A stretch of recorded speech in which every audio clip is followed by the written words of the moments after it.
اعوذ باللہ من الشیطان الرجیم بسم اللہ الرحمن الرحیم۔ عزیزان من، آج جون 1982 کی 25 تاریخ ہے اور درس قرآن کریم کا آغاز سورہ قاف کی آیت 9 سے شروع ہو رہا ہے، 50/9۔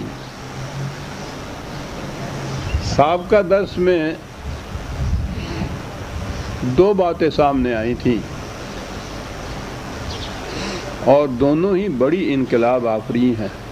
حقیقت یہ ہے کہ ہم نے چونکہ قرآن پہ غور و تدبر تو چھوڑ دیا ہے، اس لیے ہمیں معلوم ہی نہیں، ہمیں احساس ہی نہیں اس کا کرتے کہ اس نے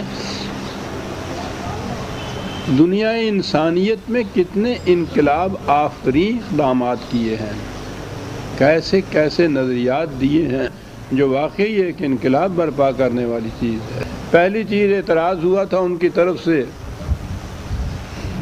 کہ یہ کیا بات ہے کہ یہ شخص جو نبوت کا یا رسالت کا دعوت کرتا ہے اور ہمارے جیسا ایک انسان ہے۔ کہا کہ یہ ٹھیک ہے، انا بشر مثلکم، میں تمہارے جیسا انسان ہوں۔ اور بار بار اس کو کہا گیا، کبھی غور نہیں کیا ہم نے کہ یہ بہت بڑی انقلابی چیز ہے۔ اس سے پہلے اور آج بھی جہاں بھی مذہب کا اثر ہے، انبیاء کرام کا سلسلہ تو خیر ختم ہو گیا، ان کے بعد بھی جن لوگوں کو ہم سمجھتے ہیں کہ روحانیت میں ان کے کچھ مقامات ہیں، انہیں اپنے جیسا انسان نہیں سمجھتے، وہ بھی کچھ الگ تھلگ سے ہوتے ہیں۔ ان سے ایسی چیزیں سرزد ہوتی ہیں کہ جو انہی سے مختص ہوتی ہیں، کرامات ہوتی ہیں، ایسے خصائص ہوتے ہیں ان کے جو عام دوسرے انسانوں کے نہیں ہوتے۔ یہ شخصیت پرستی ہے، یہ چلی آ رہی تھی شخصیت پرستی شروع سے۔ انسان کا شعور ابھی عہد جاہلیت میں تھا تو اس زمانے میں اس نے یہ شخصیت پرستی رائج کی اور چلی آ رہی تھی، اور قرآن نے آ کے ہمیشہ کے لیے اسے ختم کر دیا۔ نبی اکرم صلی اللہ علیہ وسلم کے متعلق تو بار بار یہ کہا کہ یہ ٹھیک ہے، وہی تو خدا کی طرف سے آتی ہے جس میں اس کے اپنے کسب و ہنر کا کوئی دخل نہیں ہے، وہ ایک وہبی چیز ہے، نازل ہوتی ہے خدا کی طرف سے، یہ محبت وحی ہے۔ اور اس کے بعد یہ تمہارے جیسا ایک انسان ہے، بہت عظیم اعلان ہے یہ حضور کے متعلق یہ چیز، اور اس کے بعد نبوت کا خاتمہ، نبی تو اس کے بعد ہو نہیں سکتا، اور آخری نبی جو ہے اس کے متعلق بار بار یہ بات کہ یہ تمہارے ہی جیسا ایک انسان ہے۔ اپنے جیسے انسان کی پرستش نہیں ہوتی، شخصیت پرستی ہوتی ہے جہاں کسی انسان کو دوسرے انسانوں سے مختص، الگ تلگ، فوق البشر تسلیم کیا جائے، وہاں شخصیت پرستی ہوتی ہے۔ شخصیت پرستی کا خاتمہ کر دیا قرآن نے، اور یہ بہت بڑا انقلاب ہے۔ ساری دنیا اس میں جکڑے چلی آ رہی تھی، آج بھی جکڑی ہوئی ہے، ہم خود ان سے آگے آگے ہیں باقیوں سے جن کے ہاں یہ انقلاب برپا ہوا تھا۔ تو پہلی چیز تو یہ تھی۔ دوسری چیز جس پہ تعجب والی بات ان کو ہو رہی تھی وہ یہ کہ یہ کہہ رہا ہے کہ یہ زندگی موت کے ساتھ ختم نہیں ہو جاتی، مرنے کے بعد بھی زندگی ہے، حیات آخرت جسے ہم کہتے ہیں۔ اصل یہ ہے کہ دین کا سارا ماحصل جسے تت کڈیا ہے کہنے نے پنجابی جی، وہ حیات آخرت پہ ایمان ہے۔ یہ یوں ہی ایک نظری چیز نہیں ہے۔ عزیزان من، معاف رکھیے، ہمیں تو معلوم ہی نہیں کہ ایمان ہوتا کیا ہے، وہ کرتا کیا ہے، انقلاب کیا برپا کرتا ہے انسان کے اندر، زندگی کس طرح سے بدل دیتا ہے۔ اس لیے ہمیں یہ معلوم نہیں کہ حیات آخرت اس کا مفہوم کیا ہے؟ یہ کرتا کیا ہے انسان کے اندر؟ حیات آخرت کی ایک چیز تو یہ فلسفیانہ طور پر یا آج کل کے دور میں جو زیادہ سے زیادہ سائیکالوجی آگے بڑھی ہے، سائیکولوجیکل یا فزیکل بھی صحیح دلائل اس قسم کے آ جائیں کہ مرنے کے بعد واقعی زندگی مل سکتی ہے، یہ محض فلسفیانہ یا طبیعیانہ دلائل ہوں گے اس کے کہ یہ زندگی اس سے مل جاتی ہے۔ اس کا یہ اتنا ہی فائدہ ہوگا کہ ایک مسلمہ جو ہمارا ہے اس کے حق میں ہمیں علمی دنیا سے غیر مسلموں کی طرف سے بھی دلائل مل جائیں گے۔ ہم محتاج نہیں ہیں ان دلائل کے، ہمارا تو اس کے بغیر بھی ایمان ہے، ایمان کو تقویت پہنچ جاتی ہے، دوسروں سے بات کرنے کے لیے ہمیں گنجائش نکل آتی ہے کہ یہ دلائل میسر آ جائے۔ قرآن کا مقصد یہ نہیں تھا کہ یہ دلائل تمہیں میسر آ جائیں اور فلسفیانہ سطح کے اوپر تم دوسروں کے ساتھ بحث کر سکو کہ ہاں صاحب دیکھ لیجئے ہم نے ثابت کر دیا کہ مرنے کے بعد زندگی ہے۔ بات یہ نہیں ہے۔ وہ حیات آخرت کو ایک بڑا انقلابی اقدام کہتا ہے۔ اس کے نزدیک تو یہ ہے کہ یہ انسان کا کوئی کام جو اس دنیا میں وہ کرتا ہے، حتیٰ کہ اس کا ارادہ، اس کی خواہشات، اس کے تصورات تک بھی اپنا نتیجہ پیدا کرتے ہیں، اچھا نتیجہ، برا نتیجہ، اور وہ نتیجہ اسے بھگتنا پڑتا ہے، اس سے مفر نہیں ہے، وہ بھاگ نہیں سکتا۔ اب بھاگنے کے لیے تو یہاں بڑا آسان تھا کہ موت آئی، انہوں نے کہا کہ مرنے کے بعد تو کسی پہ کوئی قانون ہی لاگو نہیں ہوتا۔ یہ قانون جو ہمارے ہاں ہیں ان میں یہ ایک شک ہوتی ہے کہ موت کے بعد کوئی قانون لاگو نہیں ہوتا۔ انہوں نے کہا کہ مر گیا انسان، معاملہ اس کا ختم ہو گیا۔ لیکن جسے کہا گیا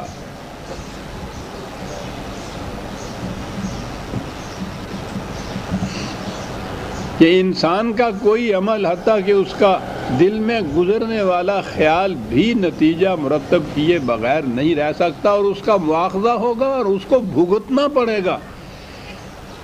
تو یہ سوال یہاں سے ہوا کہ موت سے چھٹکارا نہیں ہو جائے گا، مرنے کے بعد زندگی مسلسل چلے گی، اور یہ تمام اعمال انسانی جو ہے، یہ جو انسان کے اندر ایک شے ہے جسے وہ انسانی نفس یا ذات کہتا ہے، وہ جسم کے مرنے سے مر نہیں جاتی، وہی ہے جو حقیقت میں تمام اعمال انسانی کی محرکات ہوتی ہے، وہی فیصلے کرتی ہے، اسی سے مواخذہ ہوتا ہے۔ جسے میں کہتے ہیں وہ میں بھگتتا ہے۔ ہاتھ میرا چوری کرتا ہے تو ہاتھ کو سزا نہیں ملتی، مجھے ملتی ہے، کیونکہ میں نے چوری وہ کی تھی۔ بہرحال یہ بات تو میں نے عرض کیا تھا کہ لمبی ہے، ہوتی رہے گی، انسانی ذات پہ جب بحث آئے گی تو یہ آگے چلتی ہے، اور انسان کے ہر عمل کا نتیجہ سامنے آتا ہے۔ حیات بالآخرت جسے آپ کہتے ہیں، قرآن نے اس کا تقاضا ہر غیر مسلم سے کیا ہے، حتیٰ کہ یہود و نصارہ تک سے بھی کیا ہے، اور وہ تو مانتے ہیں حیات بالآخرت۔ اور اصل یہ ہے کہ دنیا میں بدھ مت جیسے مذہب کے سوا جو نہیلزم جن کے ہاں ہے کہ فنا ہی ہے ان کے ہاں، یعنی زندگی کا خاتمہ فنا سے ہے ان کے ہاں، معراج انسانیت ان کے ہاں فنا ہو جانا ہے۔ باقی تمام مذاہب کسی نہ کسی شکل کی مرنے کے بعد کی زندگی کو مانتے ہیں۔ وہ جب مانتے ہیں تو پھر قرآن نے ان سے تقاضا کیوں کیا؟ بات یہ دوسری طرف چلی جائے گی، وہ تو ان سے خدا پر ایمان لانے کا بھی مطالبہ کرتا ہے، حالانکہ یہ اہل مذاہب جو ہیں وہ تو خدا کو تو مانتے ہی، لیکن ماننا اور ماننا فرق ہے۔ پھر میں یہ عرض کر دوں اپنے متعلق کہ ہم اس فرق کو بھی نہیں پہچان سکتے۔ ہم نے کبھی سمجھا ہی نہیں ہے کہ ہم جو کہتے ہیں اللہ پر ہمارا ایمان ہے تو اس کے معنی کیا ہیں؟ کبھی کھڑے ہو کے سوچا ہی نہیں ہے. لیکن بہرحال قرآن کریم ان سے بھی مطالبہ کرتا ہے ایمان لانے کا. اور کئی دفعہ میں یہ عرض کر چکا ہوں کہ قرآن کریم مسلمانوں سے بھی مطالبہ کرتا ہے ایمان لانے کا، اللہ پر، اس کی کتاب پر، اس کے رسول پر اور آخرت پر. مسلمانوں سے.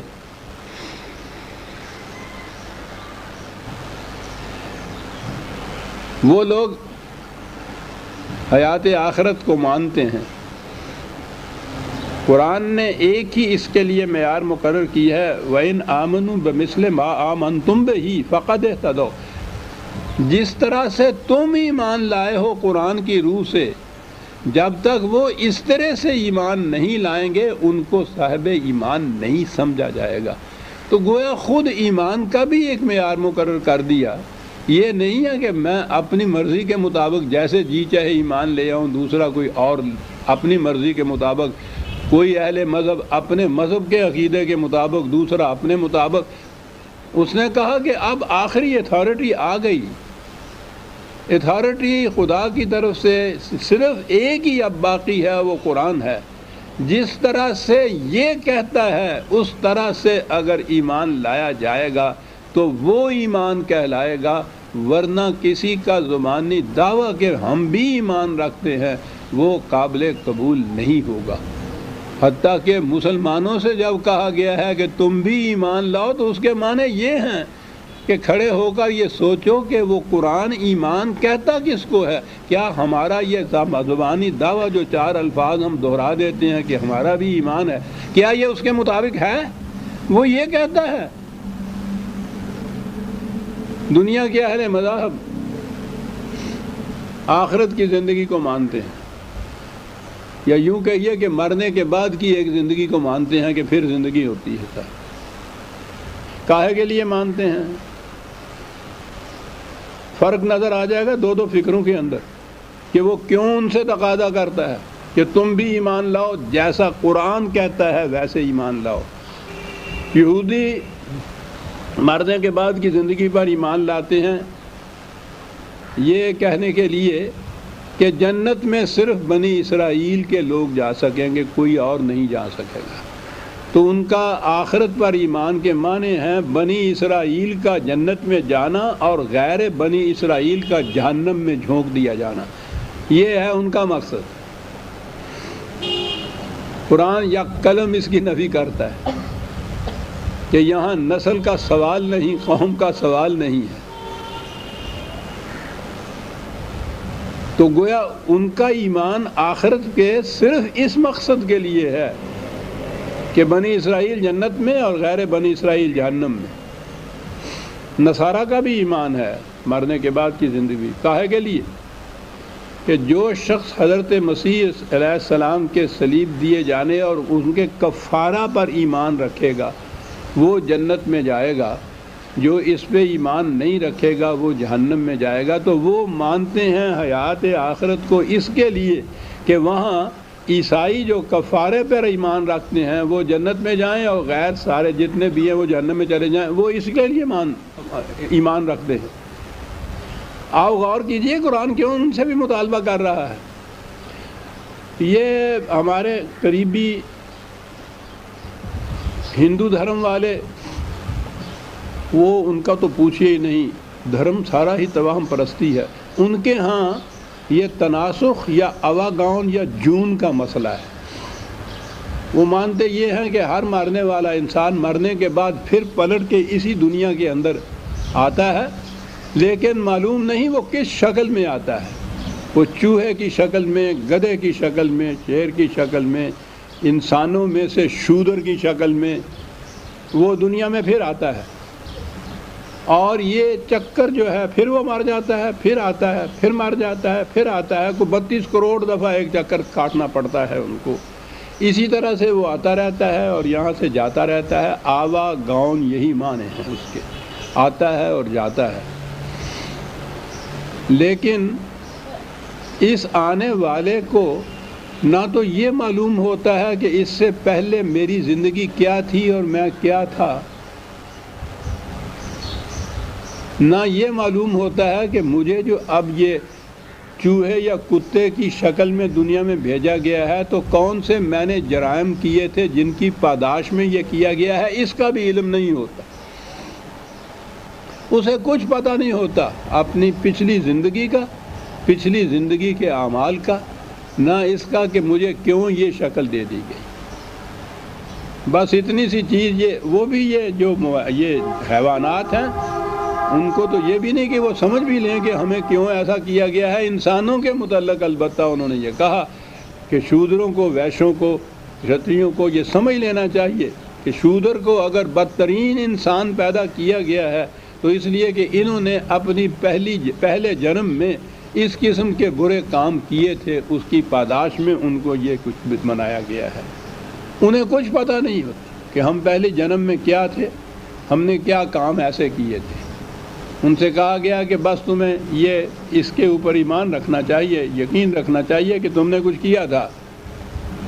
ان کے ہاں یہ صورت ہے، کچھ تک بھی بنتی ہے اس کی۔ قرآن ایمان بالآخرت کیا معنی دیتا ہے؟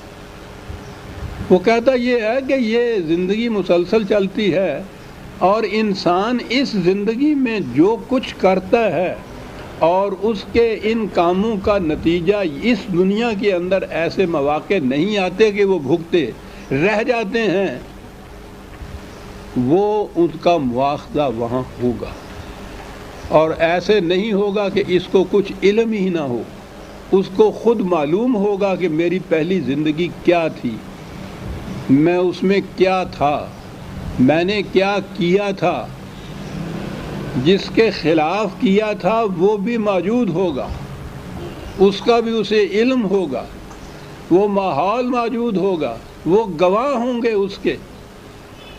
جو میں اکثر کہا کرتا ہوں کہ اس سے بڑا جہنم عزیزان من اور کیا ہوگا کہ مثلا میں آپ کے سامنے بڑا معتبر بنا بیٹھا ہوں، قرآن کا درس دیتا ہوں، ویسے بھی یہ عام ایک بناوٹ کے لحاظ سے ہی صحیح، منافقت کے لحاظ سے بڑا نیک بنا ہوا ہوں، متقی پرہیزگار بنا ہوا ہوں، اندر کی میری زندگی بالکل اس کے خلاف منافقت کی زندگی ہے۔ جس دوست سے کہتا ہوں کہ میں تو تمہارا ہمیشہ کے لیے بہی خواہ ہوں، دل میں کہتا ہوں کہ میرا بس چلے تو اس کو خنجر گھونپ دوں، یہ وہاں ہوں گے، اور یہ جو میرے دل میں ان کے متعلق خیالات گزر رہے ہوں گے وہ سامنے آئیں گے، ان کے سامنے میرا کیا حشر ہوگا آپ سوچئے تو صحیح۔ اس سے بڑا جہنم اور کیا ہو سکتا ہے؟ ایک ایک ان میں سے کہے گا کہ ساری زندگی تم نے ہمارے ساتھ اس منافقت میں بسر کی، بدترین دشمن ہمارے منہ کے اوپر ہمارے ساتھ اس قدر ہمدردانہ دوستانہ تعلقات رکھنے والے، امانتیں خیانت کی ہوئی جن کا کسی کو علم نہیں ہے، وعدے جھٹلائے ہوئے جن کا کسی کو علم نہیں ہے۔ ہم سمجھتے ہیں اطمینان سے کہ کسی کو علم تو ہے ہی نہیں، بس ٹھیک ہے، یہ سب کچھ، یہ ساری چیزیں سامنے آئیں گی، مکر نہیں سکے گا، خود اعتراف کرے گا کہ یہ ٹھیک ہے کہ میں نے دل میں اس کے خلاف یہی سوچا تھا، میں نے یہی تدبیریں کی تھیں اور وہ کامیاب نہیں ہوئی تھیں، وہ ساری تدبیریں خود اعتراف کرے گا، وہاں وہ موجود ہوں گے، یہ ہے وہ، اور اس کے بعد اس کے مطابق نتائج بھگتنے پڑیں گے۔ یہ ہے حیات آخرت۔ آپ کہیے کہ وہ فلسفیانہ طور پہ دلائل میسر آ جانا وہ تو کسی کام کی بات ہی نہیں۔ دنیا کے کسی مذہب میں بھی یہ تصور نہیں ہے آخرت کا جو قرآن دیتا ہے، اور اسی لیے وہ دنیا کے ہر اہل مذہب اور غیر مذہب سے مطالبہ کرتا ہے کہ اگر اس طرح سے تم ایمان لاؤ اس بات پر مرنے کے بعد کی زندگی میں کہ جو باتیں میرے دل میں بھی گزری تھیں، نگاہ کی خیانتیں اور دل میں گزرنے والے خیالات تک بھی جنہیں میں نے ساری دنیا سے چھپا کے رکھا ہوا تھا اور میں معتبر بنا ہوا تھا ان کی نگاہوں میں، وہ سارے کے سارے سامنے آئیں گے، اور ہر ایک کے سامنے آئیں گے، وہ موجود ہوں گے جن کے ساتھ میں نے دنیا میں یہ کچھ کیا ہوا ہوگا، اور مجھے ان کی سزا بھگتنی پڑے گی۔ یہ ہے حیات آخرت۔ عزیزان من، اتنے ہیں ہم میں سے جن پر یہ ایمان ہے آخرت کے اوپر، تو وہ جو مطالبہ کرتا ہے یا ایھا الذین آمنوا آمنوا باللہ، اے وہ جو دعویٰ کرتے ہو ایمان کا، ہو ایمان لاؤ قرآن کے مطابق۔ وہ جو کہتے ہو اپنے آپ کو مسلمان ایمان والے، ان سے کہتا ہو ایمان لاؤ، یہ ایمان لاؤ۔ ہے ایمان اس قسم کا؟ یہ ایمان ہو تو یہ معاشرہ جنت بن جائے یہیں آپ کا عزیزان ایمان۔ اگر ہر شخص کو معلوم ہو کہ جو میں زبان سے کہتا ہوں وہ تو ایک طرف رہا کہ میرا دل اور زبان ہم آہنگ ہونے چاہیے، میں اس کے خلاف جو دل میں بھی خیال میرے گزر رہا ہے اس کا بھی مجھ سے مواخذہ ہوگا اور اس کے سامنے آ جائے گا کہ تمہارے خلاف میں نے یہ خیال دل میں قائم کیا تھا۔ یعنی یہی چیز کوئی چھوٹی بات نہیں عزیزان ایمان۔ کسی کے منہ کے سامنے جھوٹا پڑ جانا، یہاں اس زندگی میں بھی آپ دیکھ لیجئے کس قدر ندامت ہوتی ہے اس کی، اور یہ چیز علم نشرہ سامنے آئے گی، کوئی مکر نہیں سکے گا، خود اعتراف کیا جائے گا۔ اعمال نامہ تمہاری گردن میں اس وقت لپٹا ہوا ہے، وہاں کھل جائے گا، تم سے کہا جائے گا کہ اس کو خود پڑھو، پڑھنے کے بعد کہا جائے گا کہ خود حساب کرو کہ اب تمہارے ساتھ کیا کیا جائے۔ یہ ہے ایمان بالآخرت۔ تو اب یہ سمجھے کہ یہ لوگ، یعنی قرآن کریم نے اللہ اور آخرت وہ دو ستون گنائے ہیں حقیقت میں ایمان کے، اور بار بار تاکید کی ہے تمام دنیا کے انسانوں سے، خواہ وہ اہل مذہب ہوں یا نہ ماننے والے ہوں، کہ ایمان بالآخرت جو ہے یہ ہے دین کا استحکام حقیقت میں۔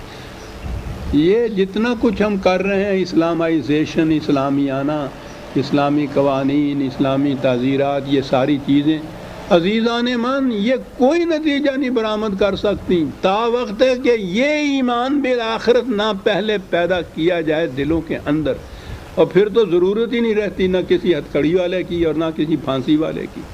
وہ تو انسان خود اپنے اندر ایسا پھانسی محسوس کرتا ہے کہ پوچھو نہیں اس کی کیفیت کیا ہو جاتی ہے۔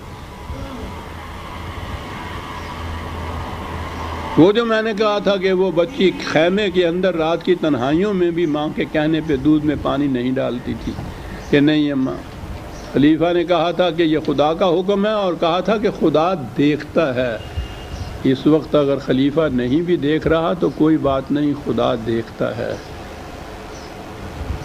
ہم جو یہ کہتے ہیں کہ اس پہلے صدر اول کے اندر صاحب ضرورت ہی پیش نہیں آئی، حضرت عمر رضی اللہ تعالیٰ عنہ کو حضرت ابوبکر صدیق نے مجسٹریٹ مقرر کر دیا، سال کے بعد انہوں نے کہا کہ بابا کاہے کو مقرر کر دیا، سال بھر میں کوئی مقدمہ ہی نہیں آیا تو میں کاہے کو بیٹھا ہوا ہوں یہاں، آئے گا کیوں مقدمہ؟ ان کا ایمان تھا اس چیز کے اوپر عزیزان ایمان۔ پھر ان عدالتوں میں مقدمے کاہے کے لیے جائیں گے؟ کون جرت کرے گا اس کے بعد؟ کوئی پاگل ہی ہوگا تو پھر کچھ ایسی صورت ہوگی۔ یہ ہے وہ انقلاب جو ذہنی اور قلبی قرآن پیدا کرنا چاہتا ہے۔ یہ ہے وہ لوگ جو اسلامی معاشرہ قائم کرتے ہیں۔ قائم کیا کرتے ہیں؟ یہ افراد ہوتے ہیں، معاشرہ خود ہی ان کے قائم ہو جاتا ہے۔ جو کسی دوسرے کے خلاف دل میں بھی نہیں کچھ سوچے گا، اسلامی معاشرہ تو خود قائم ہو جائے گا اس کی بنا پر۔ جو شخص ہر ملنے والے سے کہتا ہے کہ السلام علیکم، میں تمہارے لیے سلامتی چاہتا ہوں، اور زبان سے نہیں کہتا، صرف زبان سے نہیں کہتا، دل سے کہتا ہے کہ تمہارے لیے ہر طرح کی سلامتی چاہتا ہوں، ہر ملنے والے سے، واقف ناواقف کسے باشد، اس معاشرے کا ہر فرد جو ہے اس سے وہ یہ کہتا ہے، اور وہ بھی جواب میں کہتا ہے کہ وعلیکم السلام، میں بھی تمہارے لیے سلامتی چاہتا ہوں صاحب۔ تو اندازہ لگائیے کہ جس معاشرے میں ہر ملنے والا دوسرے ملنے والے سے، اور وہ اس سے یہ ایسی چیزیں جو زبانی نہیں کہہ رہا، دل کی گہرائیوں سے ایمان کے درجے پہ یہ بات کہہ رہا ہے، اور سمجھ رہا ہے کہ اس کا مواخذہ مجھ سے ہوگا جو میں کہہ رہا ہوں۔ سوچئے تو صحیح، معاشرہ اسلامی بن جاتا ہے یا نہیں جسے آپ کہتے ہیں؟ وہ یہ ایمان پیدا کرتا ہے۔ ایمان قلب اور نگاہ میں ایک تبدیلی کا نام ہے۔ قرآن نے جو کہا ہے کہ جب تک کوئی قوم اپنے اندر یہ تبدیلی پیدا نہیں کرتی، ہم بھی اس کے حالات میں تبدیلی نہیں پیدا کرتے. جو جی میں آئے کر کے دیکھ لیجئے خود. یہ تو خدا کے خلاف چیلنج ہے کہ قلب و نگاہ میں تبدیلی کیے بغیر ہم دیکھیے معاشرے میں کیسے تبدیلیاں پیدا کرتے ہیں. خدا کہتا ہے ان اللہ لا یغیر ما قوم. ارے تم تو ایک طرف خدا بھی نہیں کرتا. کہتا ہے ٹھیک ہے خدا نہیں کر سکتا نہ کرے ہم کر کے بتا دیں گے. ٹھیک ہے جی. بات چل رہی تھی حیات آخرت کی. قرآن سمجھا رہا تھا عرب کے بدوؤں کو. اتنا دقیق ادق مسئلہ جو میں نے عرض کیا ہے کہ پلیٹو کے زمانے سے اس پہ گفتگو ہونی شروع ہو گئی ہوئی ہے. قریب قریب ہر فلاسفر نے اس کے اوپر گفتگو کی ہے. مسئلہ ہی ایسا ہے یہ. اس وقت سے لے کے آج تک اس پہ گفتگو ہوتی چلی آ رہی ہے اور اب بھی ڈور کو سلجھا رہے ہیں اور سرا ملتا نہیں. 1400 سال پہلے عرب کی سرزمین کے اندر جو تاریک تاریخ خطہ تھا وہاں کے بدوؤں کو سمجھایا جا رہا ہے.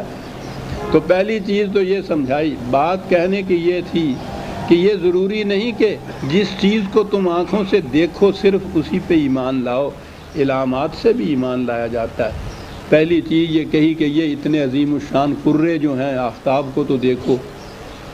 تم اس کی روشنی کو دیکھتے ہو, تم اس کی حرارت کو دیکھتے ہو, تم اس کی رفتار کو دیکھتے ہو, طلوع و غروب کو دیکھتے ہو, اس کے راستے کو تو دیکھتے ہو. کیا وہ قوت بھی تمہیں نظر آتی ہے جو یہ سب کچھ کرا رہی ہے اس سورج سے؟ کیا بات ہے.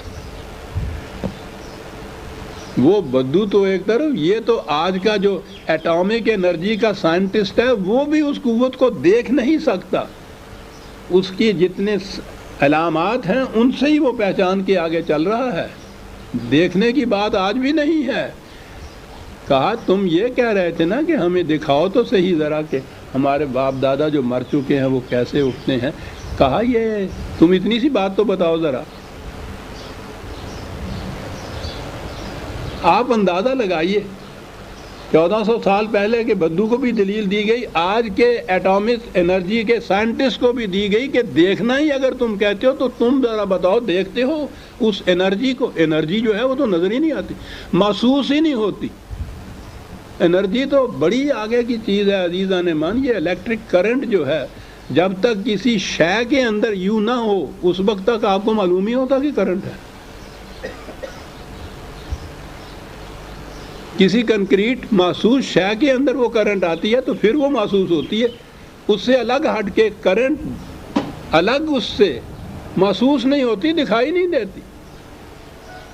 قرآن نے کہا کہ تمہاری یہ دعویٰ کہ ہم آنکھوں سے دیکھیں گے تو پھر مانیں گے, ان چیزوں کو تو ذرا بتاؤ دیکھ کے ذرا. اگلی بات یہ تھی کہ واقعی زندگی پیدا ہوتی ہے, اس کے بعد جب ایک چیز جو ہے ہم دیکھتے ہیں, انہوں نے کہا کہ زمین میں وہ گل سڑ جاتی ہے. اگلی بات اب آ گئی ہے ہم وَنَزَّلْنَا مِنَ السَّمَاءِ مَاءً مُبَارَكًا. کیا بات ہے, مبارکاً. فَأَنبَتْنَا بِهِ جَنَّاتٍ وَحَبَّ الْحَصِيدِ وَالنَّخْلَ بَاسِقَاتٍ لَهَا طَلْعٌ نَضِيدٌ رِزْقًا لِلْعِبَادِ. اور یہ اگلے 2-4 لفظ ہیں جن میں بات ہوئی. وَأَحْيَيْنَا بِهِ بَلْدَةً مَيْتًا كَذَلِكَ الْخُرُوجُ. ہاں بات تو خروج کی ہو رہی تھی نا کہ وہ زندگی. کہا یہ دانہ بیج جسے کہتے ہو زمین میں دبا دیتے ہو تم, چاندی دنوں کے بعد دیکھو تو وہ گم ہو گیا ہوا ہوتا ہے, مٹی کھا گئی ہوتی ہے اس کو, وہ کہیں نظر نہیں آتا. کہا اس میں سے پھر ایک نئی زندگی پھوٹتی ہے نا کونپل کی شکل میں. کیا ہے یہ چیز؟ اس دانے کے اندر ایک چیز رکھی گئی تھی جس میں دوبارہ زندہ ہونے کی, کونپل بننے کی, فصل بننے کی صلاحیت موجود تھی. جس دانے میں وہ محفوظ رکھی گئی تھی وہ دانہ تو زمین کھا گئی, وہ شے جس میں یہ چیز محسوس رکھی گئی تھی محفوظ, دوبارہ اگنے کی, دوبارہ زندہ ہونے کی, دوبارہ وہی کچھ بننے کی, وہ شے کونپل بن کے اوپر ابھری. خاص سوچ رہے ہو پھر کہ اس رائی کے برابر دانے سے اتنی بڑا کھجور کا درخت اگائے؟ کبھی ذہن میں بھی آتا ہے؟ اور اصل یہ ہے کہ یہ فطرت کا سارا نظام ہی وہ دانہ، فطرت کا سارا نظام ہی یہ جو حیات یا زندگی ہے اس کو مسلسل برقرار رکھنا ہے، مقصد اس کا یہ ہے۔ یہ جو ہم دیکھتے ہیں نا کہ ایک بیج ہم ذرا سا بویا، اس کے اندر سے ایک درخت ہوگا، اس کے اندر پھل لگے، پھل کے اندر یہ سارا کچھ، وہ پھل بڑا لذیذ ہمارے لیے کھانے کے لیے، رزق للعباد قرآن نے کہا ہے، ہمارے بندوں کے لیے وہ رزق ہوتا ہے، وہ بڑا شیریں، بڑا لذت دار، عجیب عجیب قسم کا۔ یہ سارا جتنا کچھ ہے یہ فطرت ہمیں فریب دیتی ہے، ہمیں آمادہ کرتی ہے ان کو اگانے کے لیے، ان کو پرورش کرنے کے لیے۔ اس کا مقصد یہ نہیں ہوتا کہ ہمیں مزیدار سے پھل ملیں، وہ پھل کے اندر ایک بیج پیدا کرنا چاہتی ہے تاکہ اس بیج سے اس جیسا درخت پھر اگائے۔ اس کا پروگرام تو اتنا ہی ہے، اس نے یہ تسلسل جاری رکھنا ہے۔ اور اس کے لیے اگر ان درختوں میں یہ کچھ نہ ہو، ہمارے لیے یہ رزق نہ ہو، سامان زیست نہ ہو، لذت نہ ہو، خوشبو نہ ہو، پھلوں میں جو کچھ بھی ہے تنوع میں ہو، ہم کبھی بھی محنت نہ کریں اتنی ان درختوں کے بونے میں، پالنے میں، پرورش کرنے میں، یہ سب کچھ کرنے میں۔ ہم سب کچھ کرتے ہیں کہ ان سے ہمیں یہ حاصل ہوتا ہے، اور فطرت ہمیں ڈوب کرتی چلی جاتی ہے کہ ٹھیک ہے لگے رہو تم اس کے اندر، میرا مقصد صرف اس پھل کے اندر ایک بیج جو ہے ننھا سا اسے پیدا کر رکھنا ہے، اس سے وہ پھر تسلسل قائم رہے گا حیات کا۔ اگر ان پھلوں کے اندر وہ بیج نہ ہو تو پھر سے وہی درخت پیدا نہیں ہوتا۔ اس بیج کو بھی میں نے جب عرض کیا ہے، ذرا ہم نے تو کبھی دیکھا نہیں، جو چیز اندر سے پھوٹتی ہے، یہی گیہوں یا یہ دالیں یا یہ دانے جتنے بھی ہوتے ہیں، ان کے اندر ایک بالکل رائی کے برابر، ایک ذرے کے برابر ایک چیز ہوتی ہے، وہ ہے جو پھوٹتی ہے۔ اصل میں خود پھل جو ہے وہ بھی اس کی حفاظت کا قلعہ ہوتا ہے۔ وہ جو دانہ ہوتا ہے جسے ہم بیج کہتے ہیں، یہ اوپر کے جسے مثلا چنا ہے، یہ جتنا کچھ اس کے اوپر ہوتا ہے وہ بھی ایک قلعہ ہوتا ہے، وہ اس کے اندر ایک ذرا سا رائی کے دانے کے برابر ذرا سی ہری سبز اور سفید سی ایک چیز ہوتی ہے، بس وہ ہے۔ بیج بو دیجئے، وہ چنا تک، وہ دانہ تک، وہ پھل، وہ بیج تک زمین کھا جاتی ہے۔ یہ جو کہا تھا قد علمنا ما تنقص الارض منہم، ہم جانتے ہیں کہ انسان کی کون سی چیز ہے جسے زمین کم کر دیتی ہے اور کون سی ہے جس تک اس کی رسائی نہیں ہوتی، ہم جانتے ہیں۔ دانے کو تو وہ چاٹ لیتی ہے، دانے کے اندر وہ شے جس میں اگنے کی صلاحیت ہے اسے وہ کچھ نہیں کہہ سکتی، وہ اسی طرح سے محفوظ رہتی ہے اور پھر اسی طرح سے اگتی ہے۔ اگنے کے بعد پھر پہلے وہ کونپل بنتی ہے، پھر فصل بنتی ہے۔ وَالنَّخْلَ بَاسِقَاتٍ لَهَا طَلْعٌ نَضِيدٌ، بڑے بڑے اونچے کھجوروں کے درخت، ان کے ساتھ اتنے اتنے بڑے خوشے لٹکے ہوئے۔ وہ کہتا ہے یہ کس چیز کی کار فرمائی ہے؟ وہ جو کھجور کی گٹھلی کے اندر وہ ذرا سا ایک دانہ سا تھا۔ کہنے لگے بس یوں کچھ سمجھ لو، یعنی سمجھایا جا رہا ہے نا۔ تو یہ چیزیں تو تم دیکھتے ہو نا کہ کس طرح سے ایک مردہ گٹھلی مردہ ہوتی ہے، اس کو میز پہ رکھ چھوڑیے، ساری عمر رکھ چھوڑیے، کچھ نہیں ہوتا اس میں، گٹھلی سے نہیں ہوتا۔ اس کو تو اس کے مساعد ماحول جب دیا جاتا ہے، وہ مٹی، وہ پانی، وہ حرارت، وہ روشنی، تو یہ گٹھلی تو وہ زمین کے ساتھ ختم ہو جاتی ہے، پھر زمین کھا جاتی ہے اس کو، جیسے کہا جائے گا، اور وہ شے جس میں آگے اگنے کی صلاحیت ہوتی ہے پھر اس کے بعد وہ اگتی ہے۔ یعنی آپ اندازہ لگائیے کہ ان مثالوں سے 1400 سال پہلے کے بدو کو سمجھایا جاتا ہے کہ اس جسم انسانی میں جو تمہیں بالکل طبی پیکر نظر آتا ہے، جو واقعی جس وقت تم دفن کرتے ہو تو کچھ دنوں کے بعد دیکھتے ہو کہ وہ زمین کھا جاتی ہے اس کو، اس کے اندر ایک شے ہے، جس طرح سے دانے کے اندر ایک چیز تمہیں نظر آتی ہے نا کہ وہ پھر سے بہت طویل القامت کھجور کا درخت بنتا ہے اور فصلیں بنتی ہیں اور پھل بنتے ہیں، رزقاً للعباد وَأَحْيَيْنَا بِهِ بَلْدَةً مَيْتًا۔ زمین مردہ کو پھر اس سے تم دیکھتے ہو کیسے زندگی ملتی ہے۔ اس زمین کے اندر اگر یہ کچھ نہ کیا جائے اس انداز کا تو وہ زمین بھی مردہ ہوتی ہے، اس میں زندگی کے آثار نہیں ہوتے۔ یہ سب کچھ کیجئے اور اس کے بعد دیکھیے کہ لہلہاتی زندگی مسکراتی ہوئی کیسے اوپر ابھرتی ہے۔ عزیزان من، قرآن کا اعجاز۔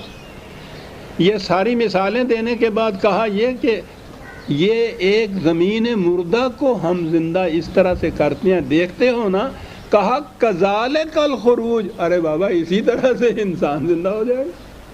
یہ کذالک کا آپ غور کیجئے، کیا بات ہے، کیا انداز ہے قرآن کا۔ پہلی مثالوں کے بعد یہی کہا کہ دیکھو زمین مردہ کو کیسے حیات تازہ ملتی ہے، دیکھتے ہو نا، ایسی چیز جسے وہ دیکھتے ہیں، انکار نہیں کر سکتے، کہنے کہ ٹھیک ہے نا، مطمئن ہونا جو ہم کہہ رہے ہیں کہ جی بالکل ٹھیک ہے۔ کہا کذالک الخروج کذالک الخروج، لا رہا، یہ صرف خدا کا کلام ہو سکتا ہے عزیزان من۔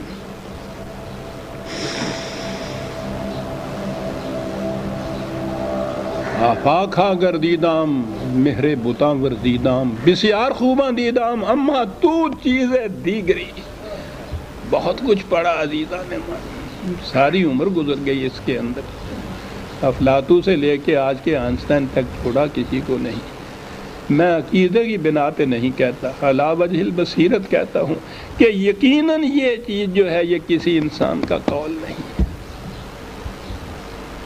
آپ بھی ذرا تھوڑی سی عربی پڑھ لیجئے تو قرآن سمجھ میں آ جاتا ہے۔ یہ کوئی مشکل زبان نہیں ہے، اس کی بڑی آسان زبان ہے اس کی، اور پھر آپ کو بھی لذت ملے گی۔ یہ کہتے ہوئے آ رہا ہے احیانا بہی بلدتن میتا، نا یہاں تک زمین محسوس ہی مثال ہی چلی آ رہی ہے۔ کذالک الخروج، یہی بات پوچھتے تھے نا تم کہا کہ اتنی بین چیز، لیکن انسان کی مفاد پرستیاں وہ اس طرف اسے آنے نہیں دیتی کہ وہ چیز جو دل میں بھی خیانت کا خیال گزرے گا اس کا بھی مواخذہ ہوگا، اور وہ پھر سامنے ہوگا جس کے خلاف میں نے یہ خیانت کا خیال کیا تھا۔ کہا یہ بات ادھر نہیں آنے دیتی، تمہاری بات نہیں ہے، اس سے پہلے بھی رسول آئے، ان کی قوموں نے انکار کیا، تکذیب کی ان کی۔ کذبت قبلہم قوم نوح وصحاب الرس وثمود وعاد وفرعون واخوان لوط وصحاب الایکۃ وقوم تبع کل کذب الرسل۔ یہ تمام اقوام سابقہ اسی مسئلے کے اوپر انہوں نے تکذیب کی تھی۔ بات یہ تھی جو کہنے کی تھی کہ تمہارے ہر عمل کا نتیجہ آئے گا، تمہیں بھگتنا پڑے گا۔ انسان اسے ماننے کو تیار نہیں ہوتا، خود فریبی میں مبتلا رہنا چاہتا ہے، یوں کہہ لیجئے، جی نہیں چاہتا ماننے کے لیے کہ پکڑا جاؤں گا۔ کہا یہ سارا کچھ انہوں نے کیا، تمام رسولوں کے ساتھ ہوا، اور پھر اس دنیا کے اندر بھی جو ان کا عشر ہوا، یہ جو ان کی اجڑی ہوئی بستیوں کے کھنڈرات کی اینٹیں ہیں، ان پہ جا کے پڑھو ان کی داستانیں، کیا کہہ رہی ہیں تمہیں۔ بڑی بڑی قوت و شوکت کی مالک قومیں تھیں، آج دیکھو تو صحیح کہ ان کی داستانیں باقی رہ گئیں، احادیث ان کے، کہانیاں ان کی باقی رہ گئی، کچھ باقی نہیں رہا ان کا، اس لیے کہ غلط نظام تھا، اور غلط نظام بنیاد یہ تھی کہ یہ جو آخرت کا تصور قرآن دے رہا ہے اس پہ ایمان نہیں تھا صاحب۔ اب یہ جو تم کہتے ہو کہ خدا یہ ان مردہ کو پھر زندہ کر دے گا، دوبارہ پیدا کر دے گا، اگلی ایک اور دلیل اس کے لیے آ رہی ہے، افعینا بالخلق الاول بل هم فی لبس من خلق جدید۔ تورات میں یہ ہے کہ خدا نے اس کائنات کو پیدا کیا تو 6 دن تو وہ پیدا کرتا رہا اس میں، اور چھٹے دن کے بعد وہ تھک گیا تو 7ویں دن وہ سو گیا آرام کرنے کے لیے، تھک گیا تھا۔ یہ سبت کا دن جو ان کے ہاں ہوتا ہے نا، 7th سیٹرڈے، یہ ہے نا جو ہولی ڈے کا دن ہے، اس کو ہولی ڈے کہتے اس لیے ہے، مقدس دن ہوتا ہے ان کے ہاں، کہ خدا بھی آرام کر رہا تھا، تم بھی آرام کرو۔ یہودیوں نے اپنے ہاں ہفتے کو یہ رکھا، عیسائیوں کی اور یہودیوں کی تو کھٹ پھٹ پہلے دن سے چلی آ رہی ہے۔ یہ تو ان کی سیاست ہے نا جو امریکہ اور اسرائیل کو گٹھ جوڑ ہو رہا ہے، ورنہ یہودی اور عیسائی تو ایک دوسرے کو پوچھو نہیں کیسے بات، اٹ کتے دا ویر جنہوں کہنے، ساری تاریخ ان کی ایسی تھی سب۔ جو کچھ بھی یہودی کرتے تھے عیسائی ان کے خلاف کرتے تھے، وہ ختنہ کرتے تھے، انہوں نے کہا ہم ختنہ نہیں کریں گے، وہ خنزیر کو حرام سمجھتے تھے، یہ کہتے تھے ہم حلال سمجھیں گے، یعنی محض ان کے خلاف۔ وہ سیٹرڈے کو سبت مناتے تھے، انہوں نے کہا کہ ہم سنڈے کو سبت منائیں گے، ٹھیک۔ تصور یہ تھا کہ 6 دن کی تخلیق کے بعد خدا تھک گیا اور پھر وہ آرام کر کہہ رہے ہیں کہ کیا خیال ہے تمہارا کہ خدا اس خلق اول کے بعد پھر تھک گیا ہے جو پھر وہ اس جیسی خلق پیدا نہیں کر سکتا؟ کیا ہوا؟ پھر وہی بات قرآن کا اعجاز، پہلے کہا ہے خلق الاول، کوئی بھی لکھتا تو اس کے بعد جو دوسری تھی نا خلق ثانیہ اس کو کہتا، دوسری سیکنڈ کریشن جسے کہتے ہیں، the first creation then second, یہی کہا تھا، اس کو یہ دوسری یا سیکنڈ نہیں کہا، خلق جدید کہا ہے، یہ اسی قسم کی دوسری تخلیق نہیں بلکہ ایک اور ہی قسم کی تخلیق پیدا کر دینا۔ کیا بات ہے! اس تخلیق کو بھی پہلی تخلیق سے بالکل الگ، متفرق اور مختص کرنا، اسے خلق جدید کہنا، بالکل نئی کریشن۔ اور واقعی اس کے مرنے کے بعد کی اس تخلیق کا تو ہم تصور کر ہی نہیں سکتے، لیکن بہرحال موجودہ جو کچھ یہ محسوس شے ہے، اس سے تو وہ ایک خلق جدید ہی ہے نا وہ۔ تو یہ خلق جدید کہا ہے، وہ خلق جدید ہوگی۔ کہا کیا ہم پہلی تخلیق سے تھک گئے تھے؟ جو تم کہتے ہو کہ وہ ایک خلق جدید جو ہے ہمارے لیے ہم نہیں کر سکتے ہو، تم شک میں پڑے ہوئے ہو کہ پتہ نہیں خدا میں اتنی طاقت باقی رہ گئی ہے یا نہیں کہ اٹھ کے اتنا کام کر سکے۔ کہا یہ سوچ رہے ہو تم، خدا کے متعلق بھی تم نے بہت غلط اندازہ لگایا ہے، وہ تھکتا نہیں، ایو قیوم، سنتم ولا نوم بھی نہیں ہے، نیند تو ایک طرف، اسے تو اونگ بھی نہیں آتی، زندہ ہے اور ہر ایک کو زندگی بخشتا، قیوم ہے بغیر سہارے کے، ہر ایک کو قیام ہونے کا سہارا دینے والا ہے۔ کہتا انسان، بات یہی ہے نا جو ہم کہہ رہے ہیں کہ خیال تک بھی مواخذہ ہوگا، مشکل کیا ہے؟ وَلَقَدْ خَلَقْنَا الْإِنسَانَ وَنَعْلَمُ مَا تُوَسْوِسُ بِهِ نَفْسُهُ۔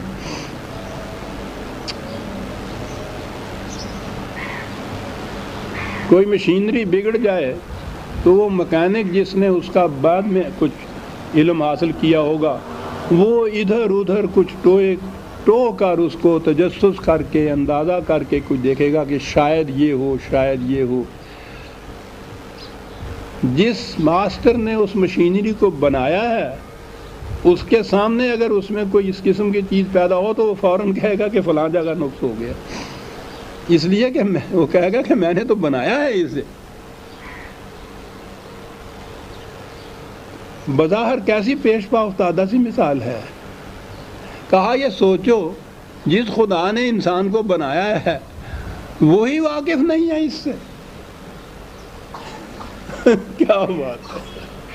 کوئی تردید نہیں کر سکتا جی اس دلیل کی کہ جو کریٹر ہے کسی چیز کا وہ اس سے واقف نہیں ہے۔ دلیل ہی یہ ہوگی کہ اور تو کوئی ہو سکتا ہے کہ نہ جانتا ہو کہ اس کے اندر کیا ہوا ہے، کریٹر تو فوراً سینس کر لیتا ہے کہ اس کے اندر کیا بات ہوئی ہے۔ سر ہم تو کریٹر ہم نے انسان کو پیدا کیا تو ہم نہیں جانتے، ہم تو اس کے دل میں گزرنے والے وساوس اور خیالات اس سے بھی واقف ہیں، ہمیں تو ان کا بھی علم ہے۔ وَنَحْنُ أَقْرَبُ إِلَيْهِ مِنْ حَبْلِ الْوَرِيدِ، اور پھر یہ کریٹر کہیں دور نہیں گیا ہوا کہ موٹر کے اندر نقص تو واقع ہو کہیں گجرانوالے کے قریب اور کریٹر بیٹھا ہو کراچی میں، تو وہاں سے بلائیے اس کو، پتہ نہیں کتنا وقت لگے، کہنے لگے وہ ہم تو اس کی رگے جان سے بھی زیادہ قریب بیٹھے ہوئے ہیں۔ یہ اور مسئلہ دوسری طرف چلا جائے گا۔ اللہ تعالیٰ کا یہ حبل ورید سے بھی قریب ہونا انسان زندگی کی شاہراہ جو ہے اس کے قریب کہا ہے۔ یہ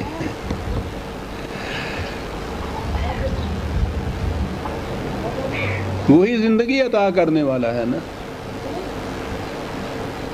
زندگی تو وہ ہے ہی خود۔ بہرحال آگے بڑھ جانا چاہیے ہمیں، ہم اس کی شاہراہ سے بھی زیادہ قریب ہیں، دیکھتے جاتے ہیں، اور پھر اس کے بعد انتظام ایسا ہم نے کر رکھا ہے، یہ ہمارے سمجھانے کے لیے ہے۔ سچ مچ یہ نہیں ہے کہ دائیں بائیں کچھ اس طرح سے شارٹ ہینڈ رائٹنگ بٹھا رکھے ہیں کہ وہ لکھتے ہیں پھر جا کے ٹک ٹک کرتے ہیں۔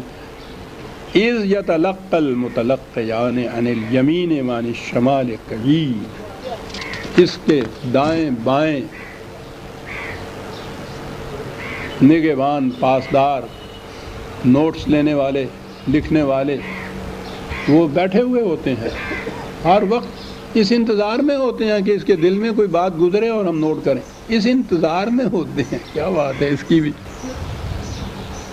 ما یلفظ من قول الا لدیہ رقیب عتید، کوئی لفظ بھی اس کی زبان سے نہیں نکلتا، اس کے پاس جو نگہبان بیٹھا ہوا ہوتا ہے وہ اس کو فوراً ریکارڈ کر لیتا ہے، اور یہ ریکارڈ محفوظ ہوتا ہے۔ کہاں محفوظ ہوتا ہے؟ باہر کے کسی کاغذ پہ نہیں ہوتا ہے، یہ جو تلف بھی ہو سکتا ہے، گم بھی ہو سکتا ہے، پھٹ بھی سکتا ہے، خود اس کے نفس کے اندر محفوظ ہوتا ہے۔ وہ ہے ریکارڈ روم اس کا، اور وہ آتا ہے ہمارے پاس۔ فرادہ کہا قرآن نے، وہ آتا ہے، تنہا آتا ہے، اور وہ پورے کا پورا یوں سمجھیے کہ وہ ہوتا ہی اس کے اعمال کا، اس کے خیالات کا ایک ریکارڈ روم، ایک مجموعہ، ایک محفوظ شے۔ اسی کا نام ہی ہے انسانی ذات یا انسانی نفس، جو مرنے سے مرتی نہیں ہے، خدا کے ہاں جاتی ہے، اور وہ سب کچھ اس کے اندر موجود ہوتا ہے۔ یہ تو ہمارے سمجھانے کے لیے یہ کہا گیا ہے نا، جیسا ہم دنیا میں دیکھتے ہیں کہ اس طرح سے کیا جاتا ہے، کوئی لفظ بولتا ہے تو ریکارڈ، وہ نوٹ لینے والا نوٹ لے لیتا ہے، شارٹ ہینڈ والا لکھ لیتا ہے، پھر وہ ریکارڈ میں جاتا ہے، پھر محفوظ کیا جاتا ہے۔ کہتا ہے یہ سارے انتظامات ہمارے موجود ہیں، اور دوسری جگہ کہا کہ یہ سارا کچھ جتنا بھی ہے وہ خود تمہارے اپنے ذات کے اندر محفوظ رکھا ہوتا ہے، اور وہ آتی ہے ہمارے پاس۔ وجاءت سکرۃ الموت بالحق، کہ بہرحال وہ موت کی بے ہوشی بالحق، قرآن کریم میں حق اس چیز کو کہتے ہیں جو ایک تصور محسوس شکل میں جب سامنے آ جاتا ہے تو اسے حق کہا جاتا ہے۔ عربی زبان میں اس کے معنی یہ ہیں، کبھی اس پہ غور کیجئے تو پتہ چلے کہ جب دین الحق کہا ہے قرآن نے تو پھر وہ دین کس شکل میں حق بنتا ہے۔ جب وہ محسوس شکل میں ایک معاشرہ کے انداز اور نظام کی شکل میں سامنے آتا ہے پھر وہ دین حق ہوتا ہے۔ قرآن کسی نظری چیز کو یا ذہنی چیز کو یا عقیدے کی چیز کو حق یا حقیقت نہیں کہتا۔ حقیقت کا لفظ تو ہمارے ہاں بھی بولا جاتا ہے اسی کے لیے، جب وہ چیز محسوس شکل میں سامنے بن کے آ جائے تو الحق بولا جاتا ہے۔ کہتا ہے یہ چیز تو الحق ہے نا، تمہارے سامنے آتی ہے نا موت کی ہچکیاں۔ ذالک ما کنت منہ تحید، حالانکہ تو اس موت سے بچنے کے لیے ساری عمر کوشش کرتا رہا۔ تو پہلا مرحلہ جو ہے وہ تو تمہارے سامنے گزرتا ہے نا، تمہاری نظروں کے سامنے، کہ یہ کیا کچھ اس کے لیے ہوتا ہے، کیا کچھ تم اسے بچانے کے لیے کرتے ہو، تو یہ تو نہیں ہوتا۔ اور اس کے بعد میں نے کئی دفعہ یہ عرض کیا ہے کہ مرنے کے بعد کی زندگی کے متعلق قرآن نے جن تفاصیل کو بیان کیا ہے وہ اس کے آخری پاروں میں پوری تفصیل اور تشریح کے ساتھ آئے ہوئے ہیں، اور میں ملتوی کیے جاتا ہوں اس کو جہاں جہاں یہ چیزیں ضمناً آ رہی ہیں، کہ جب ہم اس مقام پہ پہنچیں گے تو چونکہ موضوع ہی یہ ہوگا اس کا، اس لیے اس وقت ہم اس کی تشریح میں جائیں گے۔ اس سے پہلے پیس میل طریقے کے اوپر ٹکڑے ٹکڑے کر کے اگر اس کو سمجھیں گے تو بات سمجھ میں نہیں آئے گی۔ بات وہ ایسی ہے جو عام ہماری زندگی سے بالکل ایک مختلف طور طریقے کے اوپر، اور ساری چیز مثالوں کے ذریعے سے قرآن نے بیان کی ہوئی ہے۔ وَنُفِخَ فِي الصُّورِ ذَلِكَ یوم الوعید، کہتا یہ موت کی ہچکیوں تک تو تم نے دیکھ لیا، اس کے بعد مر گئے اور تم نے سمجھا معاملہ ختم ہو گیا، یہ بات نہیں ہے۔ اب یہی جو ہے میں نے عرض کیا ہے کہ اس وقت میں پھر یہ عرض کروں گا، نفخ فی الصور، سور پھونکا جائے گا۔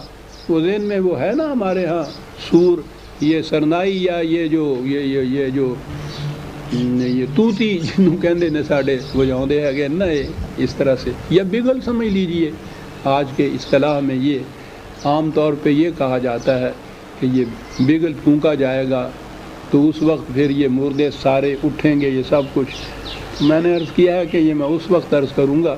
اس وقت تو اتنا ہی عرض کر دوں کہ یہ سور جو ہے یہ ٹھیک ہے کہ یہ بگل کو بھی کہتے ہیں، اس میں سے آواز نکلتی ہے، یہ لفظ صورت کی بھی جمع ہے، سور جس کو ہم کہتے ہیں، پیکر جن کو ہم، فارم جن کو کہتے ہیں۔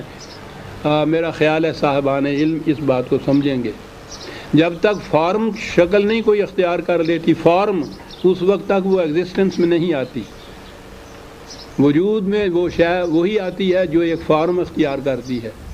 یہ بڑا مسلمہ ہے بنیادی۔ یہ سور جو ہے، سور جسے ہم نے کہا ہے، یہ فارمز ہیں، پیکر ہیں۔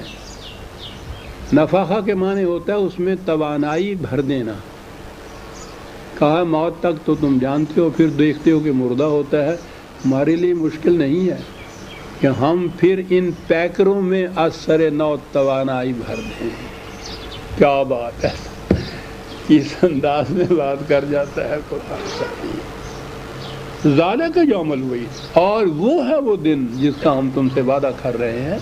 مرنے تک کو تو تم جانتے ہو، وہ نہیں تم جانتے ہو کہ پھر ان پیکروں میں توانائی کیسے بھری جائے گی۔ وہ ہے یوم وعید جو ہوگا۔ اور پھر اس کے بعد قرآن کا انداز سمجھانے کا یہ ہے، وہ ایسے سمجھاتا ہے جیسے ایک عدالت ہو، وہاں جج بیٹھا ہوا ہو، یعنی اللہ تعالیٰ بارگاہ عدالت میں جیسے ایک میز کرسی ہوتی ہے، جج ہوتا ہے بیٹھا ہوا، ملزم لائے جاتے ہیں، ساتھ اس کے ایک سپاہی ہوتا ہے، اس نے ہتھکڑی میں جکڑا ہوا ہوتا ہے، پیچھے ایک نگران ہوتا ہے، 2-4 اس کے ساتھ گواہ ہوتے ہیں۔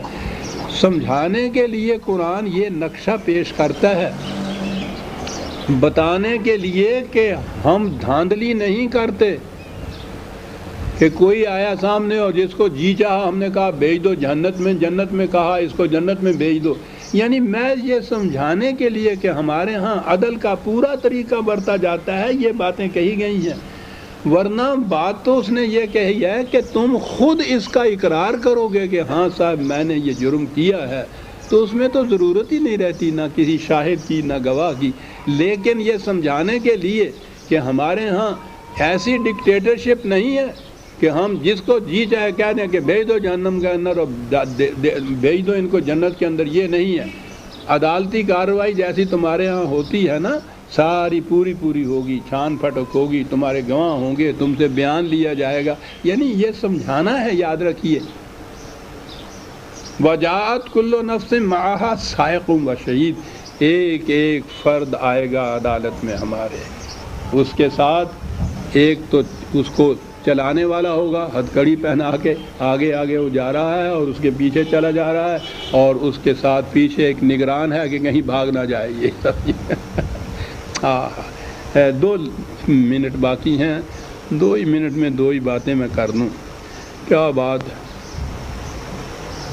بات وہاں ہوگی عزیزان مان، بڑے غور سے سننے کی بات۔ لقد کنت فی غفلۃ من ھذا، بات کچھ نہیں تھی، جو کچھ تم کر رہے تھے یہ کہ اس کا خمیازہ تمہیں بھگتنا پڑے گا، نتائج بھگتنے پڑے گے، سزا ملے گی، یہ بات تو تھی، لیکن تم اپنے آپ کو اس سے بے خبر رکھنا چاہتے تھے،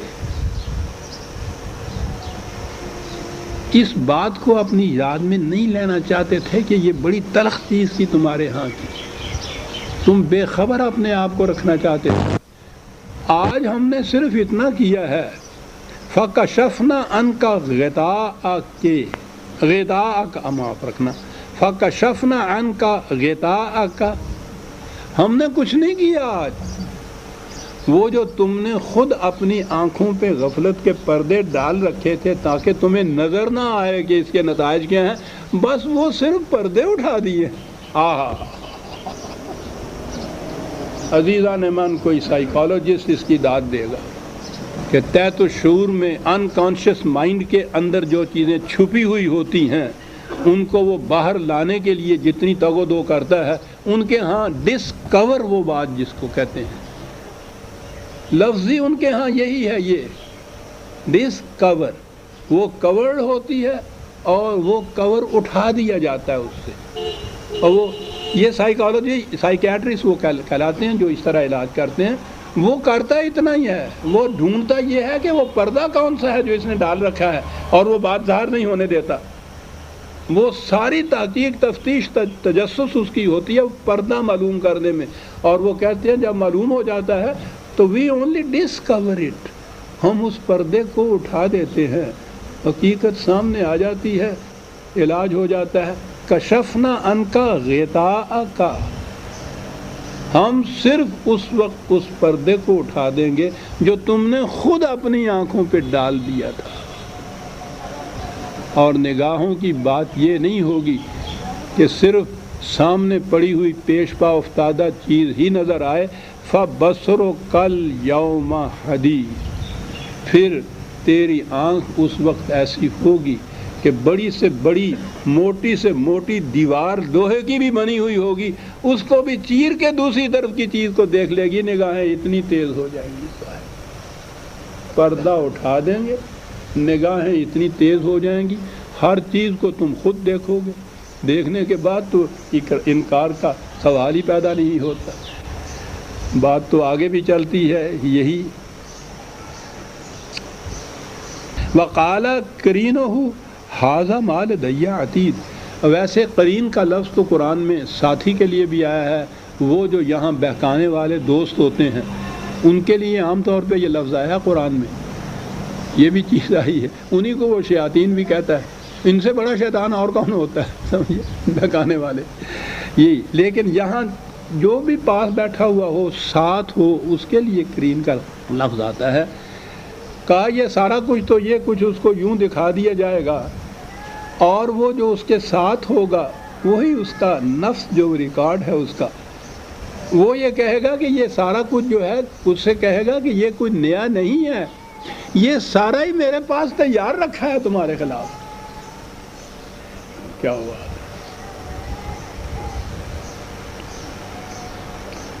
اور اس کے بعد پھر یہ عدالت سے فیصلہ ہوگا کہ القی فی جہنم کل کفار عنید، یہ وہ لوگ تھے کہ جنہوں نے دیدہ دانستہ انکار کیا حقائق سے، سرکشی برتی اس سے، اور پھر دشمنی تک اس سے، اناد تک اتر آئے اس کے خلاف، یہ کیفیت ان کی تھی۔ اب اس کے سوا کہ یہ اپنے ان اعمال کا خمیازہ بھگتیں، اس کی سزا بھگتیں، اور ہو کیا سکتا ہے؟ ٹھیک ہے، اس کا نام جہنم ہے، میں عرض کروں گا کہ جہنم کے کیا معنی ہیں، اور قرآن نے جو اس کے لیے جہیم کا لفظ استعمال کیا ہے وہ کیوں استعمال کیا ہے، اور پھر وہ سب سے بڑی کون سی چیز تھی کہ جس سے جہنم اس کے اوپر وارد ہو گئی۔ عزیزان من، ایک ہی منٹ کے اندر میں عرض کر دوں گا. مناع للخیر، دولت کو سمیٹ کے اپنے ہی لیے رکھتے تھے اور روک کے رکھتے تھے ان کی طرف سے جن کو اس کی ضرورت ہے. یہ ہیں جن کو کہا جائے گا کہ بھیج دو جہنم کے اندر. اور تفصیل آئندہ صحیح عزیزان. سب سے بڑا جرم قرآن نے یہ قرار دیا. یمنعون الماعون، وہ رزق کے جسے بہتے پانی کی طرح ہر غریب کے گھر کے آگے سے گزرنا چاہیے، آوازیں دیتا ہوا کہ آؤ پیاسو بھر لو اپنے اپنے ڈول. یہ اپنے اپنی جگہ اس کو روک رکھتے ہیں کہ کوئی دوسرا اس سے پینے نہ پائے. کہا کہ اس سے بڑا جہنم کا مستحق اور کون ہو سکتا ہے صاحب. یہ ہے عزیزان من. وہ کیوں سنیں گے وہ یہ چیزیں قرآن کی. ربنا تقبل منا انک انت السمیع العلیم. سورہ قاف کی آیت 25 تک ہم آج آ گئے، 26 میں آئندہ